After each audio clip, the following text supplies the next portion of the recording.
Então, retomando os nossos estudos, né, do livro No Mundo Maior, há 3 semanas atrás, né, que nós tivemos um intervalo, nós estávamos no capítulo 3 e a gente encerrou o capítulo 3, que fala da casa mental. E, aliás, só recapitulando um pouquinho, eles estavam estudando a situação entre dois espíritos que estavam vivendo um quadro praticamente de sintonia, de pensamento, de vibração, de energia, como uma obsessão mesmo. Só que o Calderaro,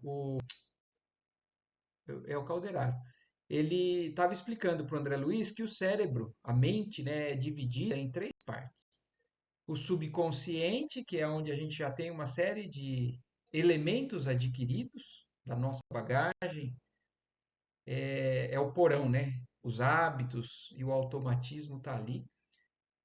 O térreo dessa casa como sendo o consciente, como sendo o plano de ação de todos nós, onde nossa mente trabalha, é o hoje, é o movimento, é a execução, e o superconsciente como sendo essa terceira parte, e representando as nossas metas elevadas, né? O nosso contato com o divino, as nossas buscas. Então, só lembrando um pouquinho disso, porque agora a gente vai entrar no capítulo que fala, que se chama Estudando o Cérebro, e ele vai continuar nesse assunto. Aí vamos lá. Com a mão fraterna espalmada sobre a fronte do enfermo, como a transmitir-lhe vigorosos fluidos de vida renovadora, Calderaro esclareceu-me bondoso. Então, além de estar conversando com o André Luiz e explicando a situação, ele também estava cuidando daquele enfermo mentalmente, né, e organicamente. E aí ele explicando para o André Luiz, há 20 anos aproximadamente, este amigo pôs fim ao corpo físico do seu atual verdugo, num doloroso capítulo de sangue. Então, olha para a gente entender a história destes dois. Não é somente numa circunstância como essa que acontece esse padrão de ligação, mas no caso deles, foi isso que aconteceu. O doente encarnado que está sofrendo influência de um desencarnado foi quem ele matou. Há 20 anos atrás, esse encarnado matou, pôs fim ao corpo físico desse espírito. Então, olha como a gente pensar, né? A gente acha que às vezes, quando alguém morre, está resolvido o problema, né? Quando a gente pensa, por exemplo, em pena de morte, achando que a pessoa que estava fazendo muita coisa errada aqui encarnada, a gente então a pena de morte acha que vai resolver dessa maneira. Desencarna ele e acabou com o problema. Ou no caso aqui, desse daqui. Ele tinha um problema com aquela pessoa e matou, achando que se livrou da pessoa. E foi aí que ele adquiriu a liberdade desse espírito, maior ainda, para que ele colasse nele. E nós vamos seguir ainda ouvindo o que o Calderaro está explicando. Iniciei o serviço de assistência a ele só há 3 dias. No entanto, já me inteirei da sua comovente história.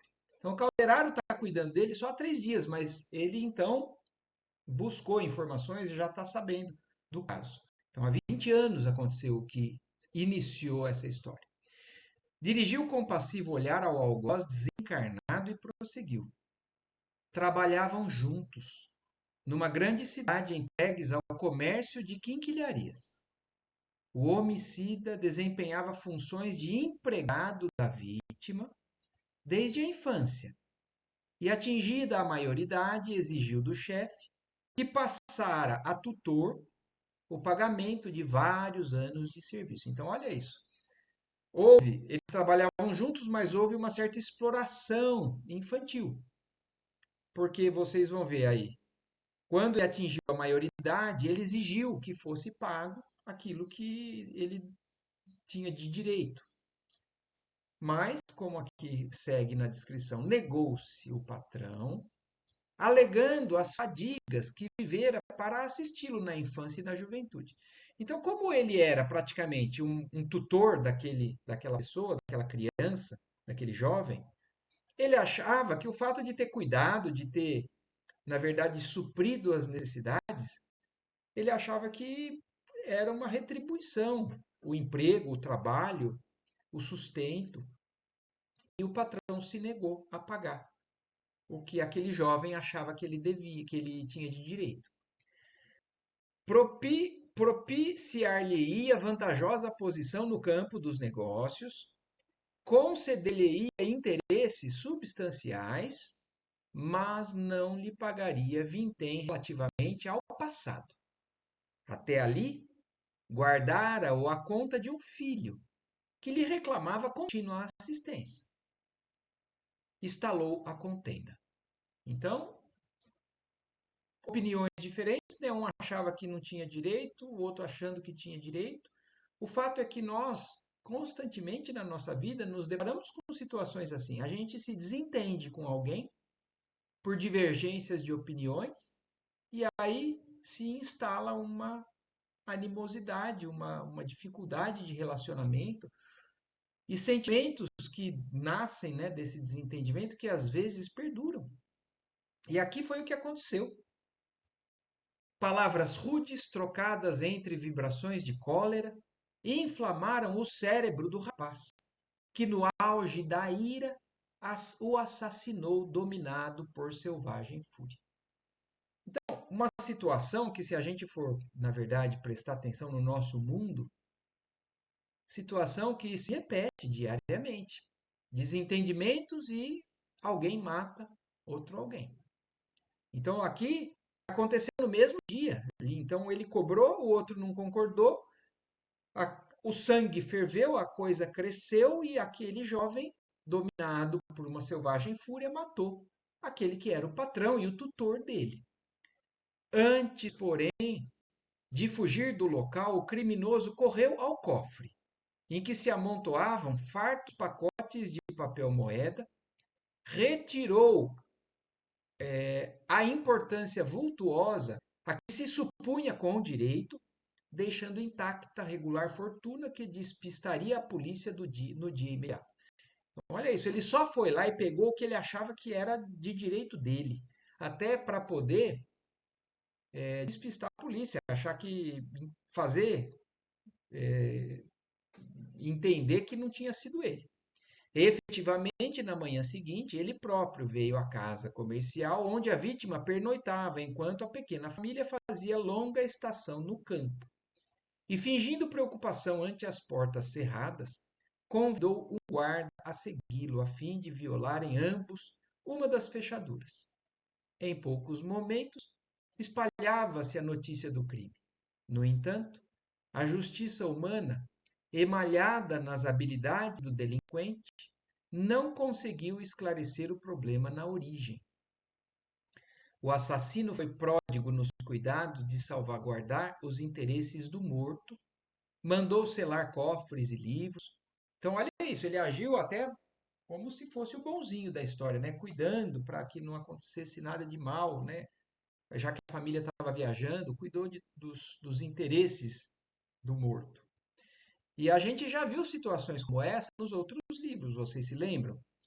De assassinatos que aconteceram que a justiça de nós, os encarnados, não veio a desvendar quem realmente matou, quem realmente morreu. Então, nos livros passados, a gente tinha um caso de um aparente suicídio, que na verdade tinha sido um assassinato.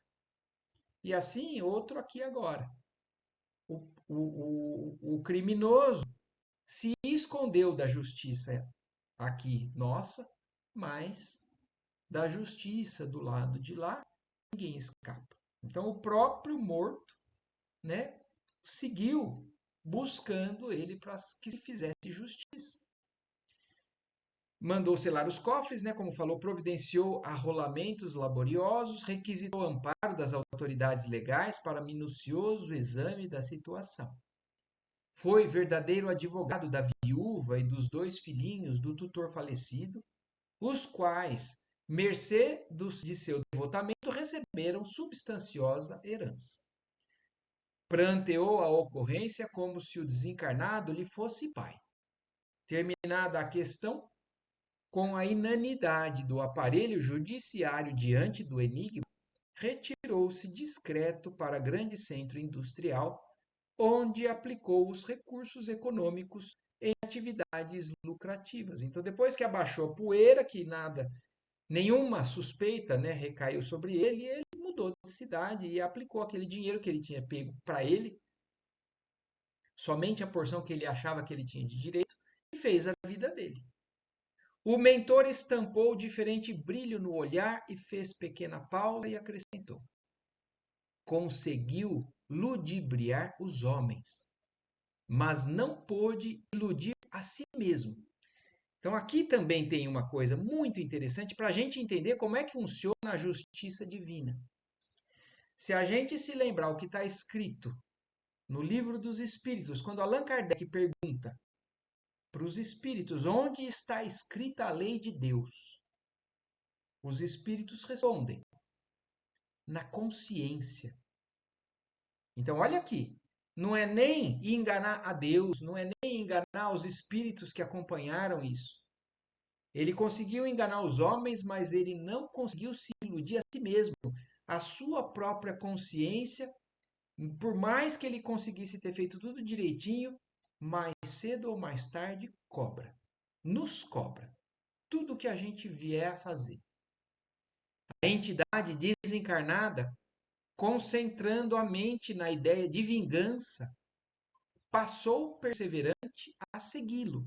Então, olha isso, o desencarnado foi tirado do corpo físico dele, mas o espírito, a mente, né, voltada para a vingança, continuou assim, começou a seguir ele incessantemente. Se ele estava lá com a família dele, se depois ele mudou de cidade, não importa, o espírito que está ali fixado nesse desejo de vingança, ele vai acompanhar. Aferrou-se-lhe a organização psíquica, a maneira de era sobre muro viscoso. Então, olha aqui agora a questão daquela ligação mental. É como se uma era, quando gruda no muro, esse obsessor passou a fazer a mesma coisa na mente desse assassino. Tudo fez o homicida para atenuar-lhe o assédio constante. Então, ele, o assassino, tentou de todas as maneiras afastar esse obsessor.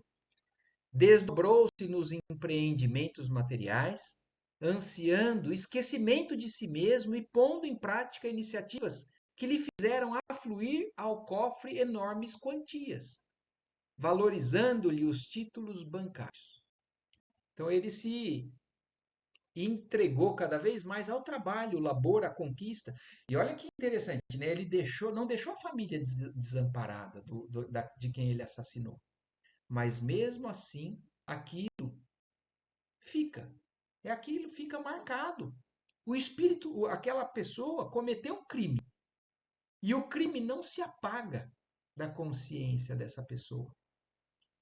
Observando, entretanto, que os altos patrimônios econômicos não lhe arrefeciam a intranquilidade e o sofrimento inconfessáveis, deu-se pressa em casar, aflito por sossegar o próprio íntimo. Então essa pessoa ficou buscando sempre preencher aquela intranquilidade e o sofrimento que ele carregava por ter feito aquilo. Trabalhou bastante, conquistou uma fortuna, resolveu se casar, se interessar por alguém, tudo na tentativa de tranquilizar o próprio íntimo. Desposou uma jovem de alma extremamente elevada, à zona superior da vida humana, a qual lhe deu 5 filhinhos encantadores. No clima espiritual da mulher escolhida, conseguiu de certo modo equilibrar-se, conquanto a vítima nunca o largasse. Olha que interessante isso. A vida passou. Ele se casou com uma boa alma, teve 5 filhos encantadores, ele tinha uma família perfeita, se a gente fosse analisar, né? Realizado financeiramente, emocionalmente, com a esposa e com os filhos, mas a vítima por 20 anos nunca largou ele. Ocasiões houve em que se engolfava nas mais cruéis depressões nervosas, assaltado por estranhos pesadelos aos olhos dos familiares, mas sempre resistia amparado até certo ponto, pelas afeições de que a esposa desde muito dispõe em nossos planos. Olha que interessante isso. Ô Donato, boa noite, tudo bem? A gente já está no meio aqui. Eu vou dar sequência ao raciocínio, mas depois, se puder, você pega lá o começo do capítulo. É muito interessante. Está contando a ligação entre esses dois espíritos que estão lá num processo obsessivo. Então vamos lá. Ele tinha amparo, ele tinha uma alma boa que tinha, inclusive, né, auxílio do plano espiritual ali do nosso lar e tudo mais, mas os pesadelos sempre aconteciam. E como a gente vai ver no texto, ele nunca expôs esse fato do passado dele para ninguém, nem para a esposa. Mas isso a sua consciência carregava. E aí segue dizendo aqui, ó, se as leis humanas, todavia, correspondem à falibilidade dos homens encarnados, as leis divinas jamais falecem. E olha o que quer dizer isso daqui, ó. Nós, seres humanos, às vezes, condenamos um assassino ou uma pessoa que errou muito e muitas vezes nós não damos o devido auxílio, a devida atenção. Mas as leis divinas ao plano espiritual, por mais que ele fosse uma pessoa que tenha cometido o que cometeu, não falta amparo por parte do alto, por parte do merecimento da esposa, da intercessão da esposa e daqueles que cuidam, né, espiritualmente da esposa dele. Então nunca faltou amparo para ele, mas uma consciência culpada, ela tem ainda uma marca, uma brecha que enquanto isso não é resolvido, por isso a reencarnação, isso faz a gente entender a necessidade de uma reencarnação para reparar algo nesse nível. Esse espírito não vai estar tranquilo depois do arrependimento, enquanto ele não reequilibrar, devolver aquilo que ele tirou para aquele outro espírito. E aí ele segue o Calderaro aqui descrevendo, né? Conservando as forças tenebrosas acumuladas em seu destino, desde a noite do assassínio, nosso desventurado amigo manteve enclausuradas no porão da personalidade. Olha aqui, ó, a questão do subconsciente, a questão daquilo que fica armazenado na mente daquela pessoa, de nós. Tudo que nós fazemos fica armazenado nesse porão. E mais cedo ou mais tarde a gente vai ter que lidar com isso. Então ele, desde a noite que ele assassinou, ele guardou isso no porão, todas as impressões destruidoras recolhidas no instante da queda. Ô Donato, não tem problema, fica tranquilo. Então ele guardou isso. Repugnava ali uma confissão pública do crime. Então ele estava arrependido. Aquilo queimava, mas ele não conseguia entender, inclusive não conseguia saber como resolver. Repugnava a ideia de ele se abrir, de se confessar publicamente ao que ele tinha feito lá no passado, a qual, de certo modo, lhe mitigaria a angústia, libertando energias nefastas que arquivar. Então, talvez se ele tivesse coragem, força para fazer isso, talvez de alguma maneira ele estaria aliviado, mas ele não conseguia, ele repugnava essa ideia de se abrir, né? de expor o que ele fez. A essa altura da narrativa, Calderaro interrompeu-se. Tocou a zona do córtex e prosseguiu. A mente criminosa, assediada pela presença invariável da vítima, a perturbar-lhe a memória, passou a fixar-se na região intermediária do cérebro. Então, agora ele falando a análise do que a gente está vendo, né, e entendendo e estudando como é que funciona a nossa mente, o nosso cérebro. E aqui ele está falando, ele, um criminoso assediado por essa vítima, né, que perturbava a memória dele, passou a fixar o pensamento dele constantemente nessa zona intermediária, nessa zona da ação, do hoje, tentando não buscar o passado, tentando não conseguindo almejar coisas sublimes. Ele não conseguia buscar em oração ou numa prática religiosa, numa ação de caridade, coisas elevadas. Ele fixou-se no hoje, no dia a dia, sem pensar lá e nem cá. Porque a dor do remorso não lhe permitia fácil acesso à esfera superior do organismo perispirítico. Olha isso, o remorso impedia esse espírito de acessar as zonas superiores. Ele achava que ele não merecia. Onde os princípios mais nobres do ser erguem o santuário das manifestações da consciência divina. Então ele não acessava. Isso que muitas vezes nos ajuda, nos faz sair de crises, que é a oração, a busca da comunicação, do contato com o nosso Pai ou com esses espíritos elevados que nos envolvem, né? Aterrorizado pelas recordações, transia o reprimível pavor em face dos juízos conscienciais.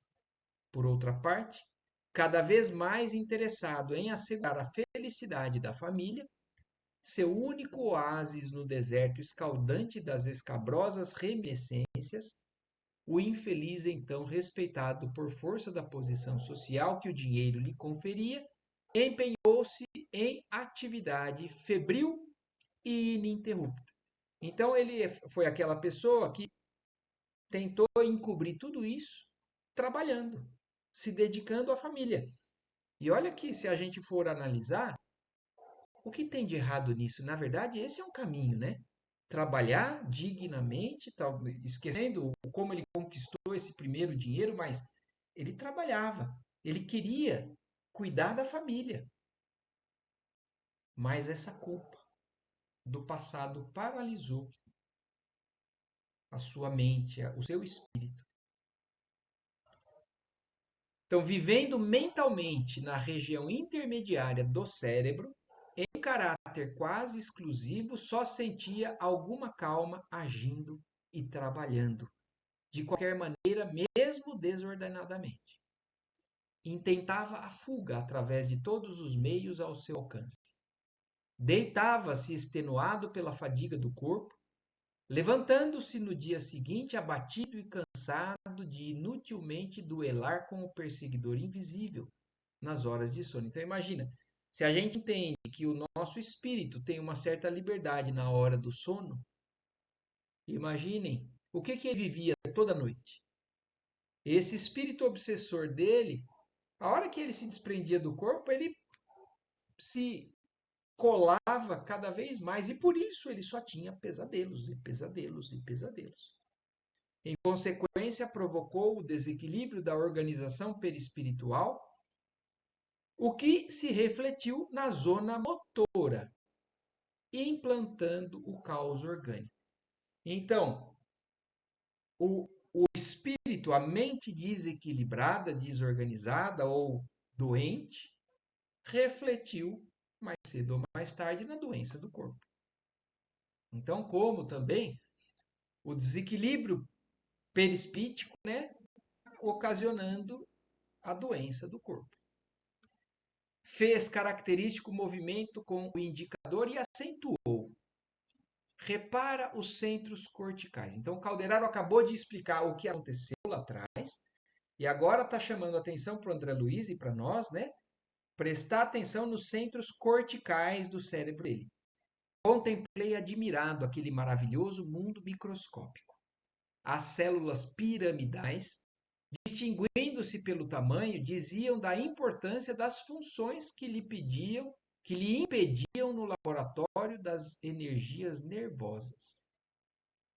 Observando atentamente o quadro, não me parecia que estivesse a examinar o tecido vivo da substância branco-cinzenta. Tive a impressão de que o córtex fosse um robusto dínamo em funcionamento. Não estaríamos diante de algum aparelho elétrico de complicada estrutura? Então, olha a observação do André Luiz com relação à observação espiritual do cérebro. Fisicamente, ele, como médico, conhecia o cérebro, né, macroscopicamente, microscopicamente, mas ele, do lado espiritual, nos falando, ele observando aquelas células com aqueles impulsos elétricos, ele falou: será que nós não estamos diante de um aparelho elétrico, verdadeiramente falando?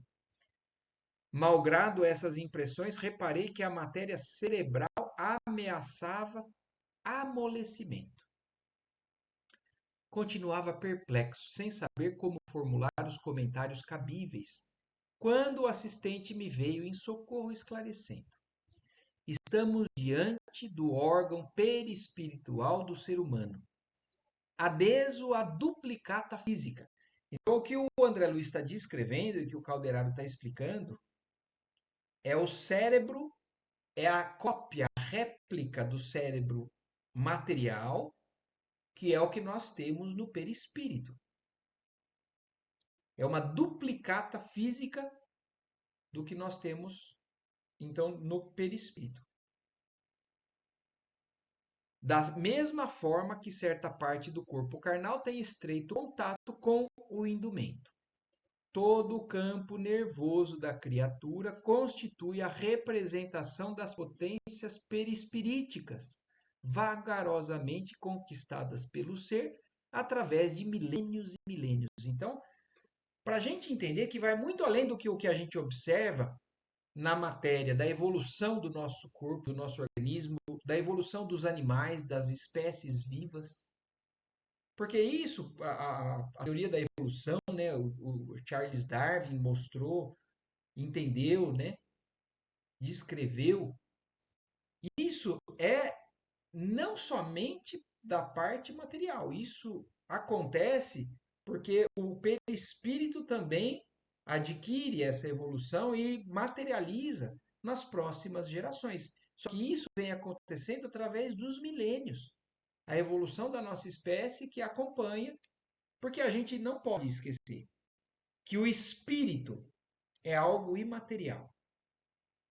É a mente, o pensamento, as emoções, os sentimentos. Mas o corpo matéria e o espírito imaterial têm algo intermediário, que a gente já também estudou, que é o perispírito. É uma terceira parte do nosso ser que evolui também, caminha na evolução através dos milênios. Em renascendo entre as formas perecíveis, nosso corpo sutil, que se caracteriza em nossa esfera menos densa por extrema leveza e extraordinária plasticidade, submete-se no plano da crosta às leis de recapitulação, hereditariedade e desenvolvimento fisiológico em conformidade com o mérito ou demérito que trazemos com a missão ou o aprendizado necessários. Então, aqui é um resumo do porquê nós temos o corpo que temos, com limitações ou com potências, com facilidades, porque nós temos algumas coisas desenvolvidas e outras ainda tão limitadas.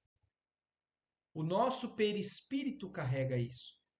E como ele fala, cada vez que nós reencarnamos na matéria, nós trazemos bagagem perispiritual e também a bagagem da linha familiar que nós temos na nossa família, naquela família que a gente reencarnou. E isso tudo é planejado. E isso tudo tem razão de ser. Mas é muito grande tudo isso, né? A gente está só tendo uma pincelada nesse capítulo. Tem outros livros do Espiritismo que nos descrevem melhor. Inclusive um dos livros do André Luiz, né, dessa série que se chama Evolução em Dois Mundos, mostra muito disso, do como acontece esse progresso, esse processo do elemento material, do elemento espiritual, e isso simultaneamente em cada encarnação. Mas vamos seguindo. O cérebro real é aparelho dos mais complexos em que o nosso eu reflete a vida. Então, o cérebro real é um aparelho complexo que reflete o eu. Cada um tem um mundo e que vai refletir a vida da nossa maneira, da forma que nós já alcançamos. E aí ele descreve, através dele, sentimos os fenômenos exteriores segundo a nossa capacidade receptiva. Então, a maneira que nós encaramos o externo é individual. Cada um enxerga um problema, uma situação de maneira diferente. E isso é fácil da gente perceber isso, né? Tem pessoas que passam por problemas, só que o espírito já está de certa maneira desenvolvido ou evoluído a não sofrer demais com essas impressões que são puramente externas ou materiais. E tem pessoas que passam por coisas muito menores e parece que o mundo desabou, parece que o mundo é tenebroso, muito pior do que aquela pessoa que está passando por algo muito mais grave, se for olhar do ponto de vista material. Então, segundo a nossa capacidade receptiva, que cada um sente os fenômenos externos, que é determinada pela experiência. Por isso, varia ele de criatura a criatura, em virtude da multiplicidade das posições na escala evolutiva. Então, cada um de nós tem uma posição, espiritualmente falando, que a gente não sabe qual é. Aliás, essa é uma das funções da matéria, da vida encarnada, nos nivelar. Existem espíritos dos mais selvagens encarnados no mesmo corpo físico, com visão, com olfato, com paladar, com membros, com coração, com respiração. Então, mais espiritualmente, cada corpo carrega espíritos de assim níveis completamente diferentes. E cada um reage ou absorve de maneira diferente as questões externas. Por isso que nós temos que buscar cada vez mais a evolução do nosso espírito. Porque isso nos tranquiliza, isso nos faz lidar cada vez melhor com essas coisas que são somente materiais. E aí ele segue explicando, nem os símios ou os antropóides, a caminho da ligação com o gênero humano, apresentam cérebros absolutamente iguais entre si. Cada individualidade revela o consoante o progresso efetivo realizado. Então, cada criatura é única na sua jornada evolutiva. Então, e isso também nos faz entender para que a gente tenha também mais tolerância com o tempo das outras pessoas, com o nosso tempo também. Porque às vezes a gente espera ou a gente quer que determinadas pessoas assumam a postura que a gente consegue ter. Mas cada um está num nível. E isso tende ao infinito. O selvagem apresenta um cérebro perispiritual com vibrações muito diversas das do órgão do pensamento no homem civilizado. Sob este ponto de vista, o encéfalo de um santo emite ondas que se distinguem das que despede a fonte mental de um cientista. Então, olha isso, mesmo em almas já avançadas, uma em santidade e outra em intelectualidade, o cérebro emite ondas diferentes. A escola acadêmica na crosta planetária prende-se à conceituação da forma tangível. A gente, os cientistas de hoje, só conseguem enxergar aquilo que enxerga, que toca. em trânsito para as transformações da enfermidade, da velhice ou da morte. Aqui, porém, examinamos o organismo que modela as manifestações do campo físico e reconhecemos que todo o aparelhamento nervoso é de ordem sublime. A célula nervosa é entidade de natureza elétrica, que diariamente se nutre de combustível adequado. Há neurônios sensitivos, motores, intermediários e reflexos. Existem os que recebem as sensações exteriores e os que recolhem as impressões da consciência. Então, nesse mundo complexo que é o nosso cérebro, a nossa mente, existem células especializadas em receber informações do externo e outras receber informações do nosso íntimo.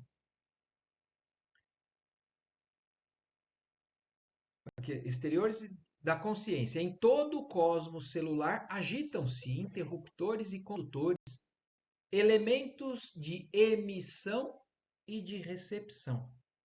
A mente é orientadora desse universo microscópico. Então, olha isso, a mente, que é parte do não material, a gente tem que desvincular isso. O cérebro, que muitas vezes o homem ainda não espiritualizado acha que é ali que está o pensamento.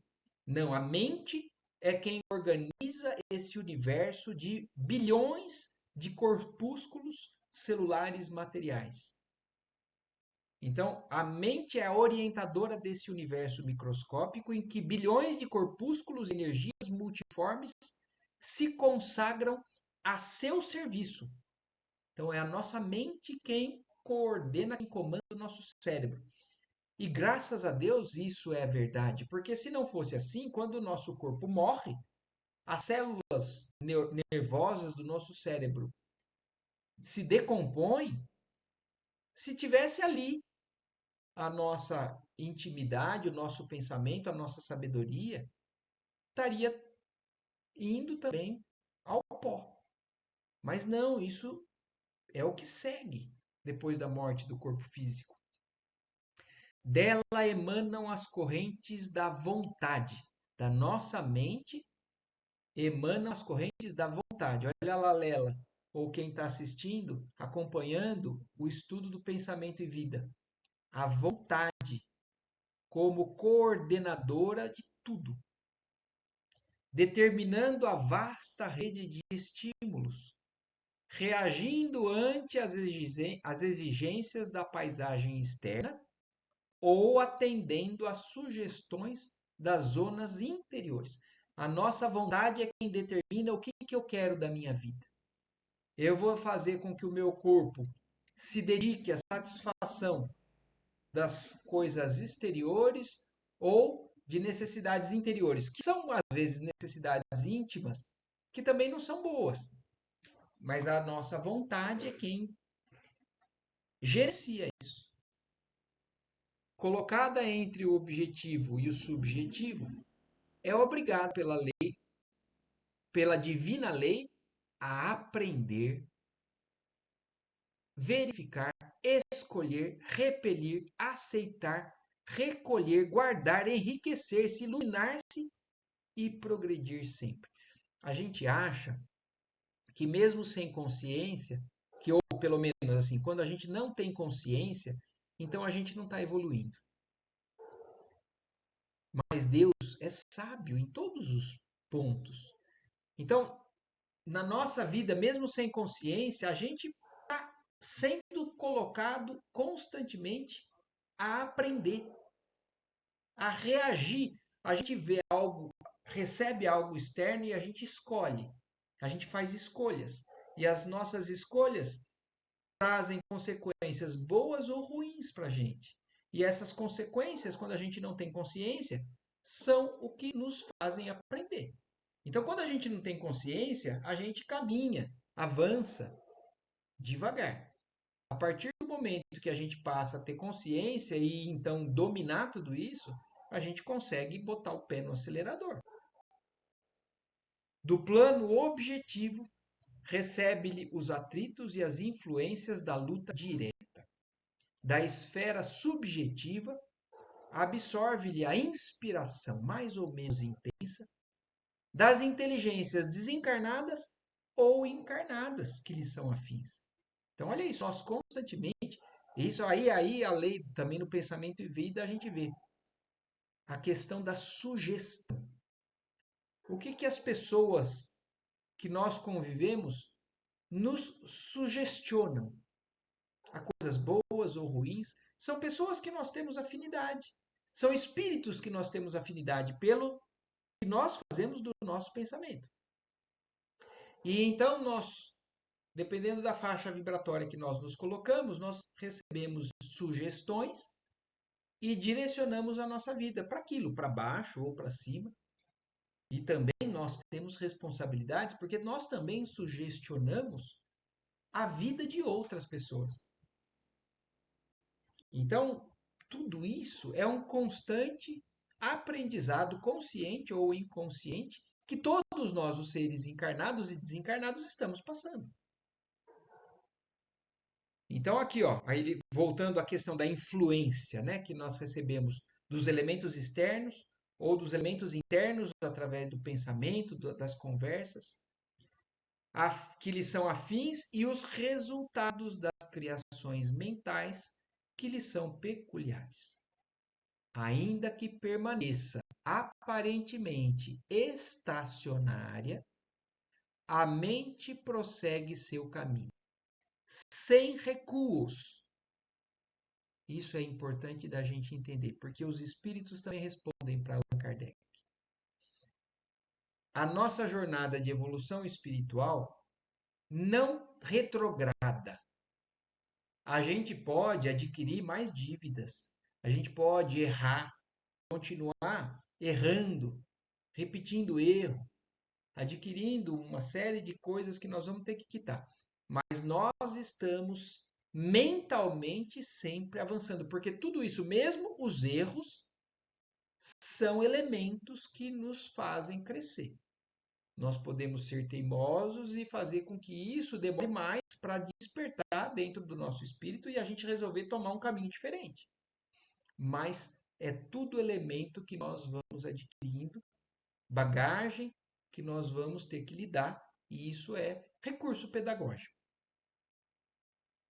Então, ainda que permaneça aparentemente estacionária, a mente prossegue seu caminho sem recuos, sob a indefectível atuação das forças visíveis e invisíveis. Então, hoje, eu não vou avançar, porque nós vamos aqui entrar no item 3, que daí ainda segue mais um tempo, e eu acho que nós já tivemos muita informação por hoje, para a gente poder digerir, né? Pensar, refletir, assimilar melhor. Se for preciso voltar, mãe, já te abro aí. E aí, então, eu acho que tem muita informação, mas eu não sei se ficou claro, pelo menos da parte que eu entendi, porque tem muita coisa aqui que eu ainda também. Deus queira que um dia a gente consiga abarcar tudo que está sendo explicado aqui, né? Mas do que eu acho que nós conseguimos hoje trazer, eu espero que tenha também ajudado ao esclarecimento. Se alguém tiver alguma dúvida, mãe, começa aí por algo aí que você queira dizer. Libera o microfone aí que tá fechado. Eu não consigo liberar o seu microfone. Clica na tela, aí vai aparecer o microfoninho, você clica nele.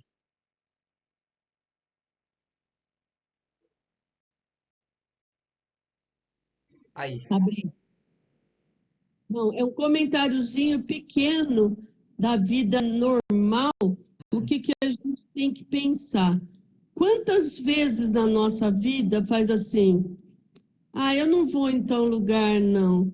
Ah, eu vou inventar uma mentira. É, Não adianta isso. não, Adianta você responder por pelo você mesmo. sim, Então, isso que nós precisamos fazer. Realmente lembrar que o nosso raciocínio nós temos que ir melhorando, porque não esconde de nada. é. A A não, espiritualidade deixa tudo. não esconde, então não tem o que a gente acha que vai esconder ou deixar para trás, como no caso desses crimes, né? Ou do que a gente faz em coisas pequenas.